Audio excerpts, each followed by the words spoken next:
មានស្ត្រីម្នាក់បានផឹកទឹកជ្រោះភ្នំហើយក៏មានផ្ទៃពោះភ្លាមយប់នោះនាងបានសម្រាលកូនមកជាកង្កែបយក្សមួយក្បាលកង្កែបនោះលោតចុះលោតឡើងលើគ្រែរហូតដល់ឃើញស្ត្រីជាម្ដាយយំទើបវាឈប់ស្ងៀមហើយនាងថាបូម៉ែដោយសំឡេងស្រទន់និងអង្វរនាងកុំឲ្យបោះបង់វាចោលដោយក្តីអាណិតស្ត្រីជាម្ដាយក៏សម្រេចចិត្តចិញ្ចឹមវាទុកអ្នកភូមិដែលធ្លាប់តែមើលងាយនាងថាវត្ថុទន់ខ្សោយនៅពេលឃើញនាងកើតកូនជាកង្កែបក៏នាំគ្នាជេរប្រមាថថាជាកុមេធ្មប់ហើយចង់ដេញពួកគេចេញពីភូមិកូនកង្កែបបានលួងលោមម្ដាយថាវានឹងធ្វើការចិញ្ចឹមនាងរាល់ថ្ងៃកូនកង្កែបតែងតែទៅចាប់ត្រីនិងបេះបន្លែព្រៃបានយ៉ាងច្រើនលើសលប់ជាងបុរសខ្លាំងក្នុងភូមិទៅទៀតដើម្បីឲ្យម្ដាយបានឆ្អែតក្រពះការធ្វើបាបពីសេដ្ឋីកំណាញ់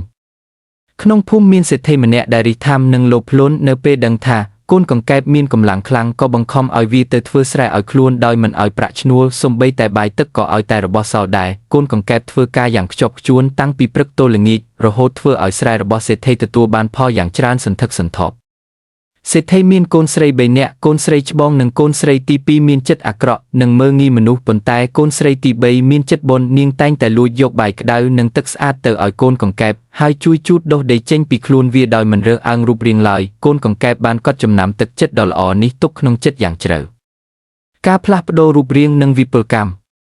ថ្ងៃមួយកូនកង្កែបប្រាប់ម្ដាយថាចង់រៀបការជាមួយកូនស្រីទី3របស់សេដ្ឋីដឹងរឿងនេះក៏ខឹងសម្បាយ៉ាងខ្លាំងហើយដាក់លក្ខខណ្ឌថាត្រូវមានប្រាក់ដួង200តម្លឹងនិងដីស្រែដ៏ល្អបំផុត10ហិកតាជាចំណងដៃយប់នោះបន្ទាប់ពីម្ដាយសម្រានលក់ផ្ទះខ្ទុំចាស់ក៏ប្រែជាភូមិគ្រឹះដ៏ស្កឹមស្កៃកូនកង្កែបបានប្រែរូបរាងទៅជាយុវជនដ៏សង្ហាម្នាក់គេបានប្រាប់ម្ដាយថាខ្លួនគឺជាទេវតាកង្កែបដែលធ្លាក់មកភពមនុស្សដើម្បីសាងបុណ្យបារមីបើអាចឆ្លងផុតរយៈពេល100ថ្ងៃដោយរក្សាចិត្តល្អនោះនឹងបានប្រែជារូបរាងមនុស្សជារៀងរហូតយុវជនរូបនោះបានយកមាសប្រាក់ទៅចូលស្ដីដណ្ដឹងកូនស្រីទី3តាមសន្យាក្រោយរៀបការគេបានជួយអ្នកភូមិជាច្រើនដូចជាបង្រៀនអ្នកភូមិឲ្យចេះធ្វើកសិកម្មឲ្យទទួលបានផលខ្ពស់បើកសាលារៀនសម្រាប់ក្មេងក្រីក្រកសាងទំនប់ទឹកដើម្បីការពារទឹកជំនន់